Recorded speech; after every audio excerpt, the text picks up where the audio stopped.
Hello everyone. आप सब लोग का स्वागत है। तो हमने हमारी लास्ट वीडियो में स्टार्ट किया था वेक्टर स्पेस। इसके अंदर हमने बात करी थी कि जो सेट वी है ये वेक्टर स्पेस होता है ओवर फील्ड एफ। अगर ये हमारे पास कुछ कंडीशंस को सेटिस्फाई करेगा। ये जो हमारे पास में वी ओवर एफ है ये डिफाइंड है over two operations with respect to multiplication and addition. ठीक है। तो इनके रिस्पेक्ट में जो हमारे पास में प्रॉपर्टीज आती हैं अगर वो सेटिस्फाई हो जाती हैं तो हम क्या बोलेंगे कि ये हमारे पास में एक वेक्टर स्पेस है। इसके लिए हमने कुछ एग्जाम्पल देखे थे, जैसे कि आर टू ओवर आर हमारे पास में एक वेक्टर स्पेस होता है। आर ओवर आर हमारे पास में एक वेक्टर स्पेस होगा। आर ओवर क्यू मतलब कि रैशनल फील्ड है, ये हमारे पास में वेक्टर स्पेस होगा। Similarly R n over R हमारे पास में एक वेक्टर स्पेस होता है। ठीक है। इसके बाद हमने बात करी थी आर एन ओवर सी। यहाँ पे हमारे पास में जो फील्ड है वो कॉम्प्लेक्स हो गई है, तो ये हमारे पास वेक्टर स्पेस नहीं होता। क्यों? क्योंकि जब हम अल्फा भी फाइंड करेंगे तो ये हमारे आर एन के अंदर नहीं आएगा। इसके बाद हमने बात करी थी कि जो हमारा सेट वी है वो अगर सबसेट हो जाए हमारी फील्ड का तो ये वेक्टर स्पेस नहीं होता है। ठीक है। इसका उल्टा केस हो कि जो वी है उसके अंदर हमारे पास में फील्ड आ रही है तो ये ऑलवेज वेक्टर स्पेस होगा। ठीक है। इसके बाद हमने बात करी थी कि एक डाउट आ सकता है हमें कि हमने वी ले लिया आर और इसके अंदर हमें पता है कि इरेशनल आते हैं। ये मान लिया हमने इरेशनल। ठीक है। तो यहाँ से हम बोल सकते हैं कि आर ओवर क्यू सी हमारे पास में एक वेक्टर स्पेस होगा, तो ये नहीं होता।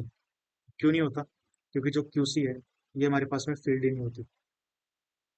ठीक है। तो ये सारी चीजें हमने हमारी लास्ट क्लास में देख ली थी। आज हम एक और वेक्टर स्पेस के बारे में बात करने वाले हैं कि हमारे पास में एक सेट है पी एन ऑफ एक्स। ये क्या है? ये हमारे पास में सेट ऑफ ऑल पोलिनोमियल्स है जिनकी डिग्री एट मोस्ट एन हो सकती है। ठीक है। मतलब कि डिग्री जीरो से स्टार्ट होगी और वो एन तक जाएगी। तो इसके अंदर हमारे पास में कॉन्स्टेंट पोलिनोमियल लीनियर या फिर जिसकी डिग्री टू है, थ्री है, फोर है, ऐसे एन तक जितने भी हमारे पास में पोलिनोमियल आएंगे वो सब के सब इसके अंदर आएंगे। ठीक है। तो मैं इस तरीके से लिख सकता हूँ कि A nought plus A one X plus A two X square, ऐसे ए एन एक्स एन तक, जहाँ पे ए आई है वो हमारा आर के अंदर से आ रहा है। तो ये हमारे पास में सेट हो गया और हमने फील्ड लिए ओवर आर। तो क्या ये वेक्टर स्पेस होगा? यहाँ पे जो एडिशन है वो स्टैंडर्ड है और जो मल्टीप्लिकेशन है ये भी हमने स्टैंडर्ड ही लिया है। ठीक है। तो सबसे पहले बात करते हैं properties with respect to addition की। हमारे पास में वी वन है और वी टू है, ये हमारे पी एन के अंदर से आ रहे हैं। तो v one plus v two ये हमारा पी एन के अंदर से आना चाहिए। तो देखो, दो वेक्टर है जिनकी डिग्री एट मोस्ट एन हो सकती है, तो इनको ऐड करेंगे तो जो हमें पोलिनोमियल मिलेगा उसकी भी डिग्री एट मोस्ट एन ही होगी। तो ये वाली प्रॉपर्टी सेटिस्फाइड है। इसके बाद में आता है v one plus v two plus v three. तो यहाँ पे इन दो पोलिनोमियल्स को पहले ऐड करके मैं वी वन को ऐड करूँ या फिर वी वन और वी टू को पहले ऐड करके हम वी थ्री को ऐड करें, जो हमें रिजल्टिंग पोलिनोमियल है वो सेम मिलेगा। तो ये वाली प्रॉपर्टी भी सेटिस्फाई हो जाएगी। इसके बाद में हमारे पास में आता है कि एक वी पोलिनोमियल है, इसमें हम क्या ऐड करें कि हमें वापस से वी मिल जाए। तो वो क्या आएगा? जीरो पोलिनोमियल आएगा। तो यहाँ पे जो जीरो पोलिनोमियल है वो क्या है? एडिटिव आइडेंटिटी है। ठीक है। इसके बाद में हमारे पास में प्रॉपर्टी आती है कि वी के अंदर हम क्या ऐड करें कि हमें एडिटिव आइडेंटिटी मिले। तो देखो, यहाँ पे जो हमारे पास में पोलिनोमियल वी है इसका मैं अगर नेगेटिव पोलिनोमियल ले लूँ तो इन दोनों को ऐड करेंगे तो हमें आइडेंटिटी मिल जाएगी। तो ये हमारे पास में क्या हो गया? इन्वर्स हो गया। और ये हमारा पी एन के अंदर आता है, तो ये वाली प्रॉपर्टी भी सेटिस्फाई हो जाएगी। इसके बाद में आता है हमारे पास में v one plus v two करें या फिर v two plus v one करें, ये वाली प्रॉपर्टी भी सेटिस्फाइड है। तो एडिशन के रिस्पेक्ट में तो सारी प्रॉपर्टी सेटिस्फाई हो गई। ठीक है। इसके बाद में हम बात करते हैं मल्टीप्लिकेशन के रिस्पेक्ट में। सबसे पहली प्रॉपर्टी क्या है कि अल्फा हमारी फील्ड से आ रहा है और जो वी है वो हमारा वी के अंदर से आएगा। तो देखो, अल्फा वी हमारा वी के अंदर आना चाहिए। ठीक है। तो हमारे पास में फील्ड क्या है? रियल है। और जो वी आ रहा है वो हमारा पी एन के अंदर से आएगा। मतलब कि एक पोलिनोमियल है जिसकी एटमोस्ट डिग्री एन है। तो देखो, इसको हम एक स्केलर नंबर से मल्टीप्लाई कर रहे हैं। ठीक है। तो इसके डिग्री में कोई चेंज नहीं आने वाला। इसका मतलब ये हमारा पी एन के अंदर आएगा। तो ये वाली प्रॉपर्टी सेटिस्फाइड। इसके बाद में आता है हमारे पास में alpha v one plus v two. तो अब देखो, दो पोलिनोमियल है, ऐड किए, उसको स्केलर से मल्टीप्लाई किया, ये चीज़ alpha v1 plus alpha v2 के इक्वल आएगी। तो ये वाली प्रॉपर्टी भी सेटिस्फाइड है। इसके बाद में अल्फा प्लस बीटा, हमने दो स्केलर ले लिए और एक हमने पोलिनोमियल ले लिया यहाँ पे, तो इसको मैं अल्फा v प्लस बीटा भी लिख सकता हूँ। तो ये वाली प्रॉपर्टी भी सेटिस्फाइड है। इसके बाद में आता है हमारे पास में अल्फा बीटा और वी है, इसको हम इस तरीके से रिप्रेजेंट कर सकते हैं। तो ये वाली प्रॉपर्टी भी सेटिस्फाई हो जाएगी। इसके बाद v into one equals to v है। ठीक है, ये क्या है? Multiplicative identity. ठीक है, तो अब देखो, यहाँ पे हमारे पास में एक पॉलिनोमियल है, इसको हम वन से मल्टीप्लाई कर देंगे, तो हमारे पास में यही वाली पॉलिनोमियल आ जाएगी। ठीक है, तो ये हमारा क्या हो गया? आइडेंटिटी हो गया विद रिस्पेक्ट टू मल्टीप्लिकेशन। तो जो वन है वो भी हमारा पी एन के अंदर आता है, तो ये वाली प्रॉपर्टी भी सेटिस्फाइड है। तो यहाँ से हमारी सारी प्रॉपर्टी सेटिस्फाई हो गई। इसका मतलब जो पी एन है ओवर आर हमारे पास में क्या है? वेक्टर स्पेस है। इसके बाद में एक चीज़ ऑब्जर्व करते हैं। ठीक है, जो हमारे पास में पी एन है, अब इसके कोएफिशिएंट देखो, A nought, A one, A two और जो ए एन है, इस तरीके से जो भी कुछ चेंज आ रहे हैं वो हमारे कोएफिशिएंट के अंदर ही आ रहे हैं, है ना। यहाँ पे जब मैं दो वेक्टर्स को ऐड करूंगा तो इनके जो कोएफिशिएंट है वो ऐड होंगे। ठीक है, तो इसको मैं कुछ इस तरीके से लिख सकता हूँ। एक एग्जांपल लेते हैं कि वी वन मैंने लिया 3 + 4x। ठीक है, यहाँ पे हम बात कर रहे हैं पी वन के बारे में। ठीक है, वी टू लिया मैंने 7 + 2x। ठीक है, इन दोनों को मैं ऐड करूंगा तो हम लिखेंगे 3 + 4x प्लस 7 + 2x। यहाँ से क्या आएगा? तो देखो, हम क्या कर रहे हैं, जो 3 है और 7, इन दोनों को हमने ऐड किया तो हमारे पास में आ गया 10, और यहाँ पे 4 और 2 को ऐड करेंगे तो हमारे पास में 6 आ गया। इसको मैं इस तरीके से ना लिख के क्या मैं ऐसे रिप्रेजेंट कर सकता हूँ कि v1 मैंने 3, 4 लिया, और जो v2 है उसको लिया हमने 7, 2। यहाँ पे अगर मैं v1 और v2 को ऐड करूँगा तो हम डायरेक्टली इस तरीके से लिख सकते हैं। यहाँ पे हमारे पास में आ जाएगा 10 और यहाँ पे आ जाएगा 6। ठीक है, और फिर यहाँ से मैं फाइनली इसको इस तरीके से लिख दूँ। ठीक है, तो ऐसे सॉल्व करना हमारे लिए थोड़ा सा ईजी है ना।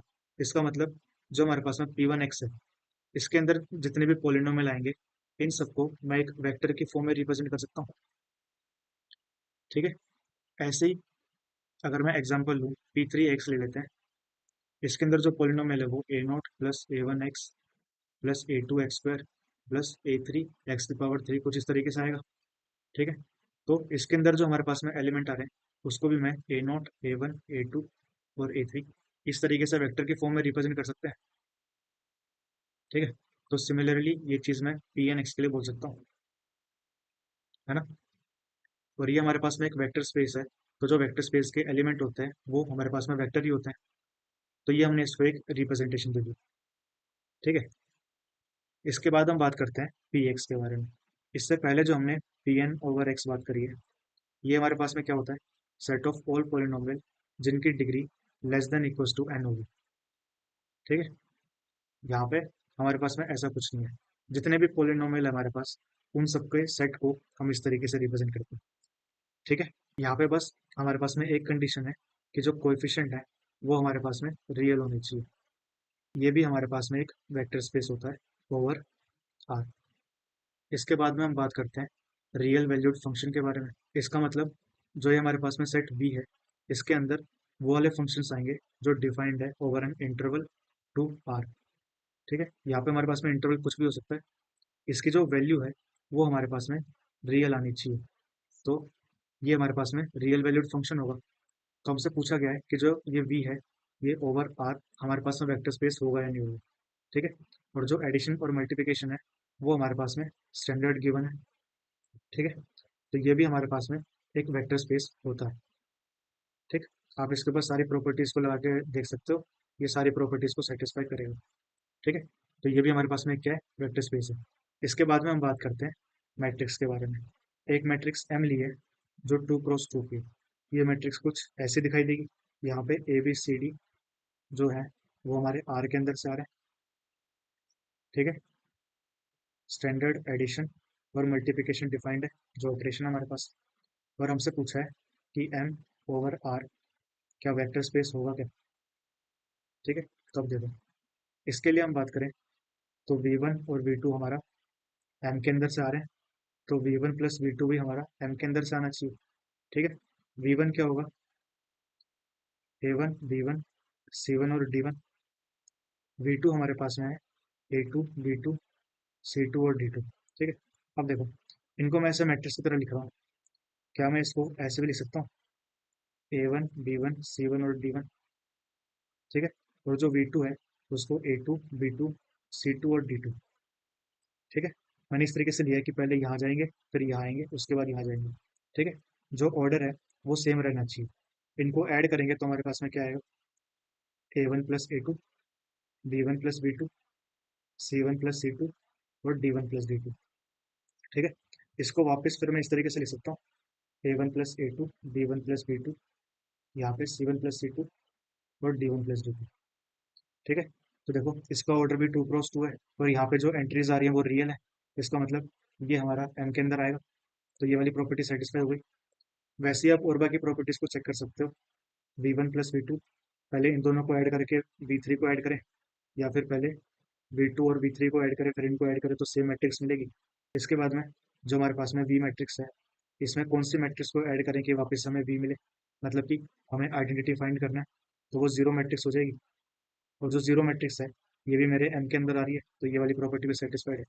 इसके बाद में मैट्रिक्स है, क्या ऐड करें कि हमें आइडेंटिटी मिले, तो इसका माइनस ले लेंगे, तो ये भी हमारा M के अंदर आएगा, तो ये वाली प्रॉपर्टी भी सेटिस्फाइड है।